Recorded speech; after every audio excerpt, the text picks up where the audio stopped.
game on. It's game on. We are big on sports. Big on sports. 현대캐피탈 새 외국인 공격수 다우디의 타점 높은 공격이 코트에 꽂힙니다. Welcome, it's Game On. It's a Tuesday, and on the show today, we've got the volleyball star that happens to be Daudi Okello, all the way from the south of Korea. He plays his volleyball for the club Hyundai Skywalkers, and Saturday he'll be talking to us about how the pandemic is treating him, what he has been up to, and definitely what the plans seem to be with his career at the moment, because he's one of the biggest names coming out of volleyball in the country. And let's get to be joined by Daudi Okello now. Daudi, how are you doing? And welcome to Game On. Thank you so much for the host at Game On. I'm doing quite fine. I'm good. Thanks for hosting me once again. I'm Daudi Okello, a Ugandan professional volleyball player, currently based in South Korea. Daudi, I want to kick off with one question coming through from Osbat Mwijuche, and he's saying, "Dear Daudi Okello, you are my best volleyballer of the season in Uganda," and he says the KFVC family is proud to associate with you. He's saying, what are some of your personal disciplines and secrets that have made you the star that you are? Yeah, like way back from my roots, KVC.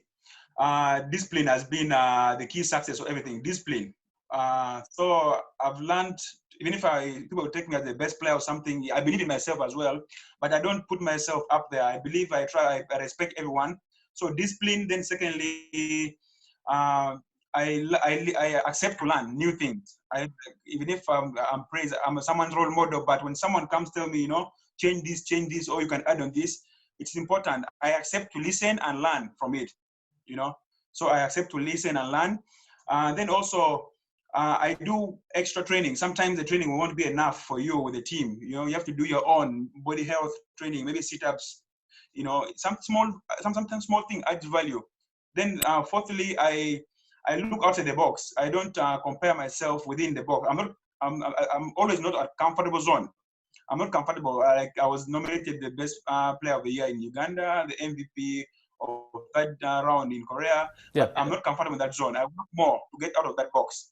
To be more. Yeah, so that's what kept me going and kept me where I am now. Okay, a quick one from me. What are some of the biggest lessons you've taken up playing in Korea? You're playing at the very top level of the game, and precisely your career plans as it is right now going forward for yourself. Yeah, actually, the level, because I did Korean League in the second half of the season, from Turkey, Sport Total to Skywalkers. But Korean League is known to be one of the strongest leagues and one of the longest leagues, because so everyone would love to play in Korea and everything. So it was a high pleasure for me to come to Korea and prove myself, because I like facing new challenges. So I had to fit in the team as I was welcomed. So I was first given comfort, because without comfort, you won't play anything. So I was given comfort.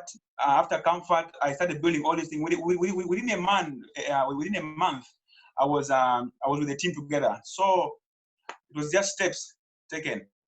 Okay, probably quick ones from Norman Katende. He's in Australia, and he's saying, how has it been settling in? And are there any earlier challenges that you had to overcome for you to actually be able to play to the best of your abilities?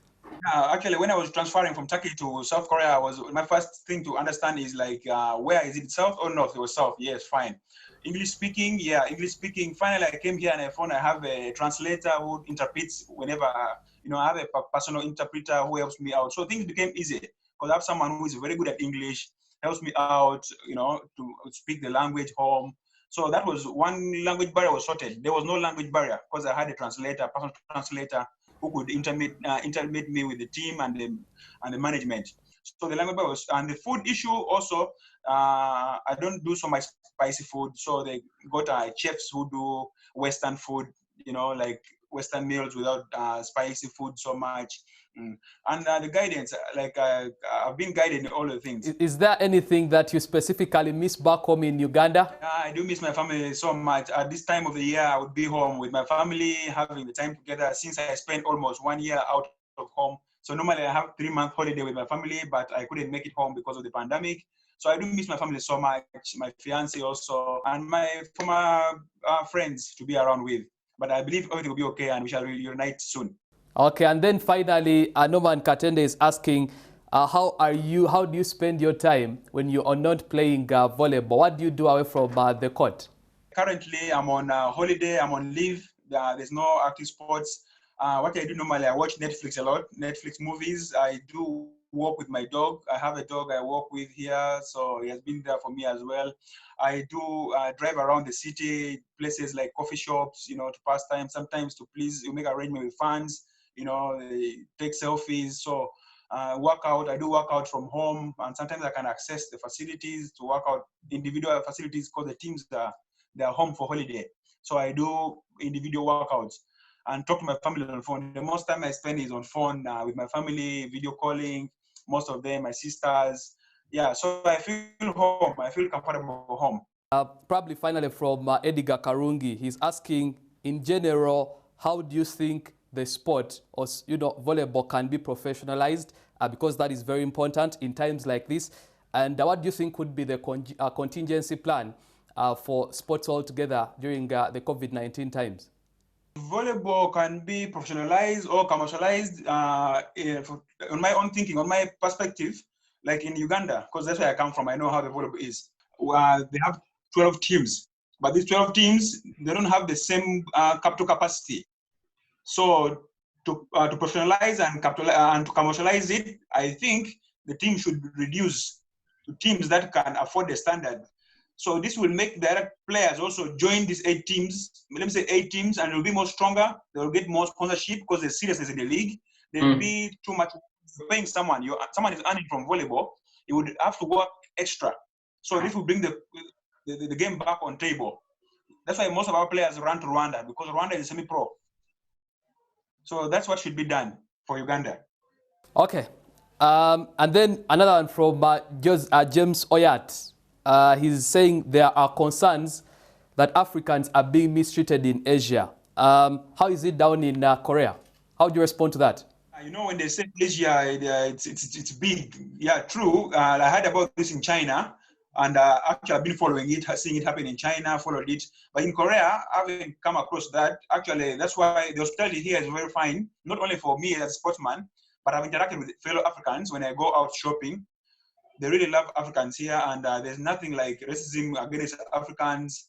They're social, because when I go shopping, sometimes I forget shopping, selfies, not because of being a player, but because of being a not-common figure or something, but shopping market, everything, train stations, when I use a train sometimes. So the love is there on my side, and even fellow Africans who are here, even non-sportsmen, because I do interact with some. We have a page here, it's called the Korean community, Ugandan Korean community living in Korea. It's a very good page, and so nothing like racism has come across these pages. So, but I saw it happen in some places in Asia, like China, and even me personally, I wasn't happy about it.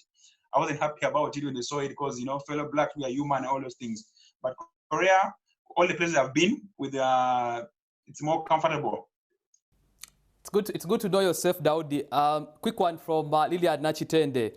She's saying you're playing at a very top level. What plans do you have after retirement? Probably you can respond to that from Lilian. Yeah, after retirement, of course, I have it in mind also. After retirement, I want to be far from the volleyball circle. I'll be close to the volleyball circle, either attend a volleyball course. Of course, I have documents from previous education, but the passion is within volleyball. So I choose to be within volleyball, maybe course, coaching course, maybe trainer for the kids. We are thinking of projects of how more Ugandans to be. I don't want to be the last professional player in Uganda. We want to encourage more young boys' potential. So I have this dream. If I have the facilities and supported with great coaches in Uganda, we can build more professional players to make name and make the Ugandan flag high. So that's what I dream after. I won't be far from the volleyball cycle.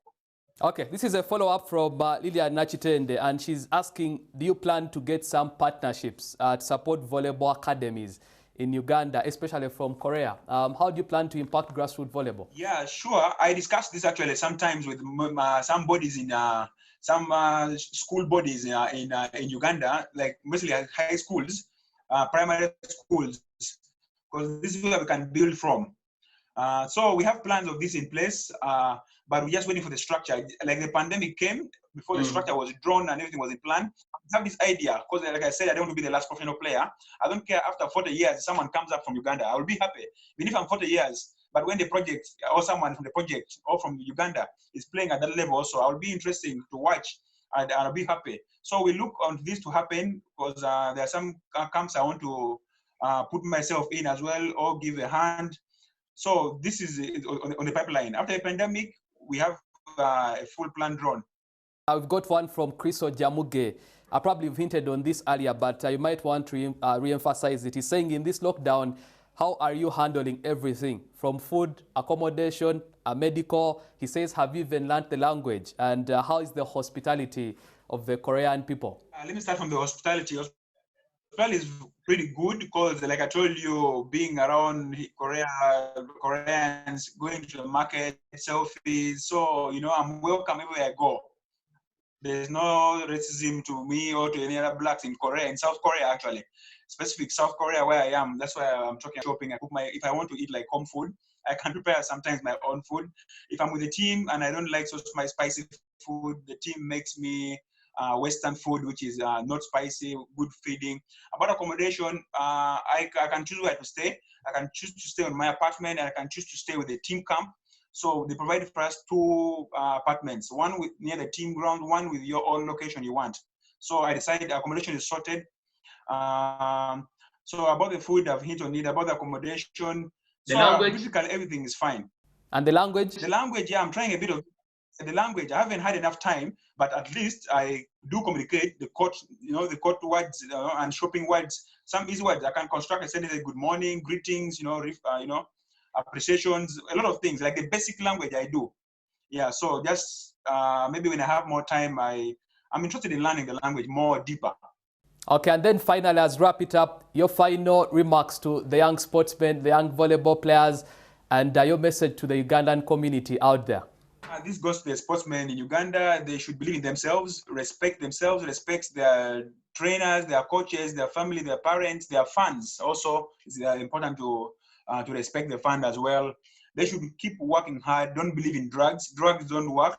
They don't build the player. Instead, they break a player. For themselves, plan time for themselves, how to work out during this lockdown. It's very important. Even 30 push-ups is healthy for you. 30 push-ups is better than doing nothing. So this helps you also. And never stop. Don't believe if everybody loses a match. So don't believe in the previous match. Forget the past. Look at the future. All will be fine. To the Ugandan community about the COVID-19, let's keep what the Ministry of Health has put in place, washing hands, using mask when in crowd, avoid the show gathering for the meantime, sanitizing, all will come to a pass. I would like send regards to my family, to my fiancée, Sandro Nanziri, to my mom, Ochen Gabriela, to my dad, Ochen Luis, and to my brothers, James Otto, Monica Bonyo, Bruna Maria, John, Gino Owing. Regards to everybody, Cecilia Bay, Michael, I send regards to you all, and all my fans and fans in Uganda. Thank you so much. And the KVC family, best of luck. Thank you so much, Daudi. Game on. It's game on. We are big on sports. Big on sports.